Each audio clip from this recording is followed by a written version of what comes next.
Hello everyone and welcome back to another season of AFLW Fantasy and another season of us here at Free Kick, the AFLW official fantasy podcast. I am so excited that we are back for season 10 and with me I've got a couple of other free kickers. I've got Liam and Will. Liam, how you doing? Hi, excited.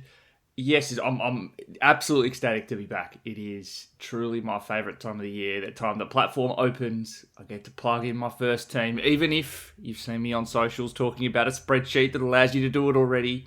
Never fear, the moment you get to put in your first team is truly the best moment of the preseason.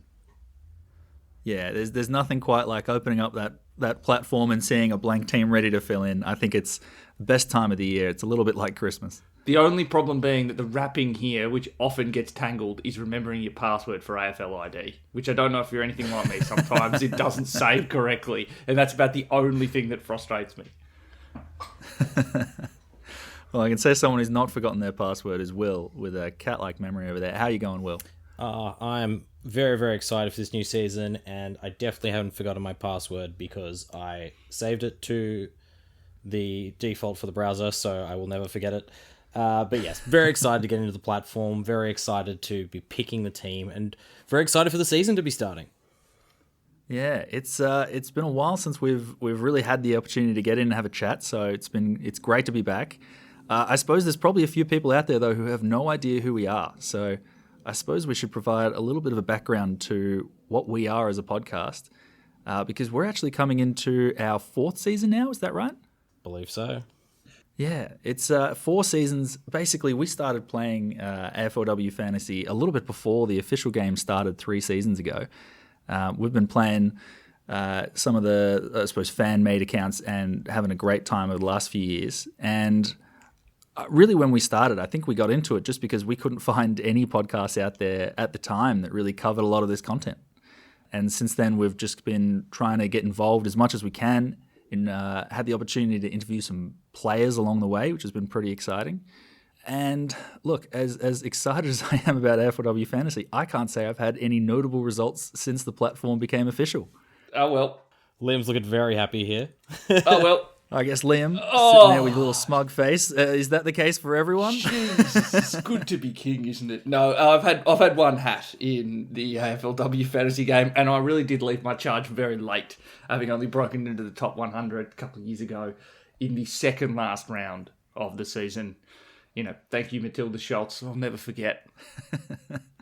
No, it's honestly having some credibility on the podcast. We do appreciate it because I think Will and I, despite the knowledge we're pretty confident in saying we have, it's not yielded the fruits just yet. Oh yeah, I'm entirely here as a AFLW enthusiast and historian. I don't know what fantasy is, so let's hope that this year's a bit better for me, I reckon.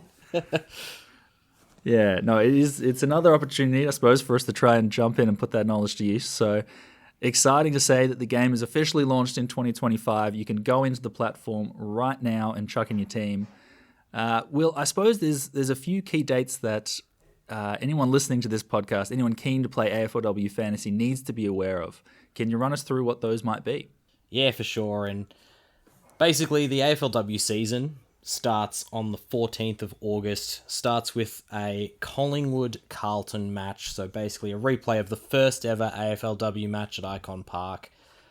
Basically, make sure you get your teams in, usually would say by the start of that round, so 14th of August, though you do have till the end of the first round technically to get your team put in. There will also be a few pre-season games happening across the next few weeks. The official practice matches are the first weekend of August, so the 2nd or 3rd, but we're also having match simulations, so a bit less formal games. Those will be happening the weekend beforehand, which will be July 25th, so the Friday, and also on the 26th. So a few opportunities for us to go look at your team, see who's playing in new roles, who might be really fantasy relevant across the weeks before the game actually starts in the 14th of August and round 1 of the AFLW season. Yeah, I think there's nothing better than getting those opportunities to see the teams in action and having a proper run. It's actually why I think anyone who's been listening to us before is realizing we're actually a member short right now. And it's because we have the 4th free kick member, Mel, away on a little bit of a trip in Perth to try and give us an idea of what on earth is going on with those Fremantle and West Coast teams over there and try and shake that Vic bias that may come through from time to time. Yeah, absolutely. And if you've been listening to us in the past, you'll know that we very often have no idea what's going on with Fremantle's team structure. And that has continued into this season.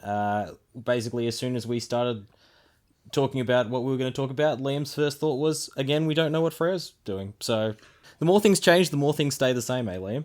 Yeah, exactly. Time is a flat circle, and we come into another season going, Fremantle, what's up in the midfield? What's up in the forward line? Who knows? Who knows? We could have 8 people in there. We could have 3. Who knows? We're just going to punish you for thinking you know the answer. That's the main thing I get from Fremantle, is punishment. Well, before we get stuck into the many punishing aspects of the season ahead, I will just remind people that if you want to learn about the basics of AFLW Fantasy, we'll have an article coming out soon, probably in the next week or so, as well as a podcast that goes through the basics of creating your AFLW Fantasy side. So that's something we can get hooked into. But I think the key thing here is we've got to figure out what's caught our mind for the 2025 AFLW season, because there's a lot changing this year. And I think the first thing to talk about is that there are no more double weeks like there were last year. Praise be. I think we've got a far simpler season ahead of us. It's 12 rounds of fantasy, and there'll be no buys throughout. So I think that is a huge, huge plus. But Liam, I'm going to start with you. What's caught your mind for the season ahead? It is one number. It is 1,878,000. And that is the price of Ebony Marinoff, the game's greatest ever fantasy player from a footballing sense. If anyone wants to contest me on that, I'll give you my address. We can battle it out mano a mano person, because she is a freak. And the big question is, how do we afford that in our team structure? She is that good. She is like 400k more expensive than the next person, averages 30 more points than the next highest person. She is a structure-breaking player, and I would quite like to have her to start the year. It's just going to be, how do we afford that in our teams? I genuinely don't think that there is a bigger question for our fantasy sides than figuring out, do we start with Ebony Marinoff? And it's so tough both ways, because on the one hand, she's the price of 2 players. She's the price of like 4 forwards. It's actually insane trying to figure out how to fit her into her sides. But on the other hand, there's never been a player like her. And with captains on, I mean, what are you supposed to do if you don't have her? You can't keep up. Suffer. That's basically it. It requires you to have a perfect team otherwise. It would need to be picking 3 premiums in your midfield who all improve on their price in order to justify it. And I think then that kind of throws up the main reason why I'm currently leaning towards taking it is that Kiara Bowers is back. And for those who are not long-time AFLW fantasy players, she is the person that is most capable of challenging Noffy for that queen of fantasy footballers. I think it's probably a bit disrespectful to say we've never had a player like Ebony Marinoff, because for the last 3 or 4 seasons, 145. I'm not denying that it's clearly the best AFLW fantasy season ever, but we were saying the same thing about Kiara Bowers 2 years ago, saying, is anyone going to be able to catch up with Kiara Bowers? Maybe Ebony Marinoff. So I think Bowers, unfortunately, is a little bit older now, so I think the days of 120 massive seasons is probably behind her, notwithstanding the fact that we still have no idea what's going on at Freo. But Bowers is going to be a really interesting one, which kind of leads me to the thing that I really have thought about a fair bit this preseason. It's the return of the Queens. There's so many premium players coming back off injuries this season, or in Kiara Bowers' case, pregnancy. Kiara Bowers, prior to Ebony Marinoff's massive 145 average last year, she was probably the undisputed queen of AFLW fantasy to begin with, the original greatest of all time. But there's so many other players that are really, really fantasy relevant. We'll stay at Freo. Ange Stannett, massive breakout season 2 seasons ago. then did her knee, listed as a forward as well. So a really interesting option. Our forward line in particular, you mentioned it before, Jono. We've got so many options coming back from injuries. Bonnie Toogood, Chloe Malloy, Taylor Harris, Kalinda Howarth. Even Hannah Ewings is another one that's a really interesting player. We've also got some midfielders. We've mentioned Bowers. Ellie Blackburn's another one. And even our Ruxers got options. You've got Ellie Morfitt, who missed most of last season. So there's so many players that are going to be coming in undervalued that kind of gives you a little bit of reason to think about maybe not picking Marinoff, or maybe gives you the reason to pick Marinoff because you're thinking, well, I can afford someone who's a little bit cheaper who I know will go up in price, so maybe I might, cough up for Marinoff. It's going to be really interesting to see how we fit all of those players in. Quick little sidebar. What's the one position, Will, that you did not mention in that group with extreme baked-in value? The utility. Yes, that's where I was. That's where I was leaning. Jono, would you like to try? I'm going to go with defenders. Bingo! Will, you lose. You lose the quiz. Defenders. Just keep this in mind, people. Defenders is going to be the toughest line to pick this year. They're always the toughest rookies to pick, and they've consistently been the kind of lowest averaging line, but we just don't have that baked-in value this year. So one to keep stashed away. You hear about it from us very, very soon. It's kind of our first port of call in the line by lines. Just gotta remember, I've got to find defender value. Every time you look at a player, a preseason note, a preseason game, that's where you've got to be thinking. Yeah, we talk about this. We'll talk about this in our defenders episode, but basically there are so many players that could average somewhere between 55 and 65. Which of them's going to jump up? Which of them are going to go down? Which will stay the same? It's a really difficult line. And it's made a little bit harder by one of our previously really dependable defender players now being listed as a midfielder only, which is Eilish Sheeran. And that kind of leads me to the next thing that I found super interesting in this preseason, which was more a last year thing, but it's very important for fantasy and for this season, which is there are a lot of massive trades in the trade period, no less so than dual All-Australian Eilish Sheeran heading to the reigning premiers North Melbourne. And the most stacked best 21 in the comp. Absolutely, they have literally wild. no gaps. Absolutely wild. And trying to put together their best 21, I was like, I almost can't fit Eilish Sheeran in here, which is ridiculous because she's a dual Australian. That's how good North Melbourne is. So absolutely crazy. But yeah, lots of trades, some interesting players moving clubs. Lily Mithen to the Suns, possibly more midfield opportunity there. Hannah Ewings, we mentioned previously, headed over to the Crows. Nikki Barr, inaugural number 1 pick, going to St Kilda. Ella Heads is a player that we've always been looking at in our backlines. She's now at Port Adelaide, who are a team that don't typically do a lot of kick marking. And friend of the pod, Tara Bohanna, was a big move from Gold Coast to the Blues. There were heaps of other players that moved, so big players to watch across this preseason to see how they fit into their new clubs. It's unlike you to resist a mention of Nicola Barr at some point. You have been her stan from the beginning of this podcast's existence. Alas, it'll be tough to pick her this year, given she is both not cheap and likely, sounds like maybe playing some time in defence. So, yeah, it's definitely an interesting player. I think there's a lot of change coming and a lot of players where some of them I'm going, I think they've got more opportunity. The ball will be more in the type of role that they want to play, but some Ella Heads at Port Adelaide is an interesting one because I really, really like Ella Heads. But is there a team that disposes of the ball less than Port Adelaide? It's hard to find. To answer your rhetorical question, no.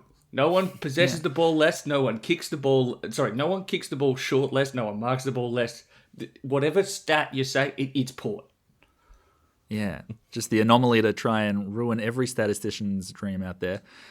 One of the things that I'm most excited about, though, is whenever we get a new coach into the league, because I feel like that causes a lot of changes and a lot of opportunity for fantasy coaches. You know, we saw it last year.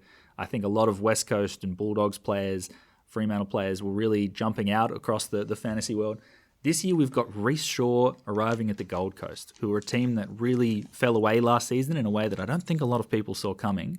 I think there's still a lot of talent on the list, so it'll be really interesting to see the changes he makes there. And if anyone can pop out of that side for us. Yeah, absolutely. And the Suns really were a Charlie Robonham or bust team last year. So getting the most out of their list, because as you say, Jono, they have a stack of talent and they've just received a stack of talent through the draft. It'll be really interesting to see how Reece Shaw goes about it. 100%. And of course, talking about the draft, I don't know if we've seen a draft pool of players that has been as hyped up as this one in recent years. I mean, the number one pick in Ash Centra looks like an absolute superstar, and I can only imagine the impact she's going to have at the Magpies from day one. Yeah, I think they're desperate for some impact across that mid-half forward line, and she's the exact player they need. And you've also got Havana Harris, who's now at the Suns from their academy, who, by all accounts, is the best ruck mid-forward defender you'll ever find, because she can just play anywhere. That actually alarms me. That's too many positions for a rookie. I don't know if I like it as much anymore. But you can't also forget about like the sheer volume of good fantasy scorers, high talented players that are going later in that kind of top 10. So Zippy Fish, owner of the best name in the competition, extremely talented, extremely athletic, and fast. You bloody hope so, given her name. Looks like she might spend some time off halfback to begin this year. I think she could be a star. And the one player that I'm really keen to see is the tackling, superstar that is Molly O'Hare at Melbourne. They've got some space. They're a list in transition. I'm expecting opportunities big and early for Molly.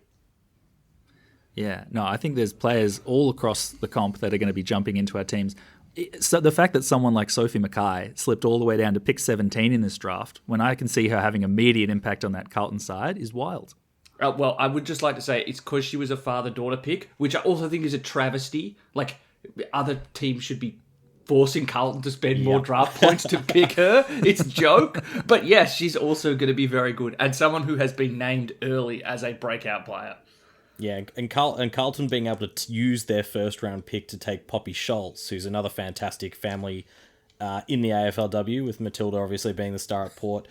The fact that they could pick up a player like that and still get Sophie Mackay that early, really, really great effort for drafting. But you got to wonder, as you said, what's everyone else doing? What are they doing? But there are so many super talented players. Like, we haven't even mentioned Sarah Howley, who was pick 4. Lucia Painter's got massive raps on her going over to West Coast. There's so much young talent.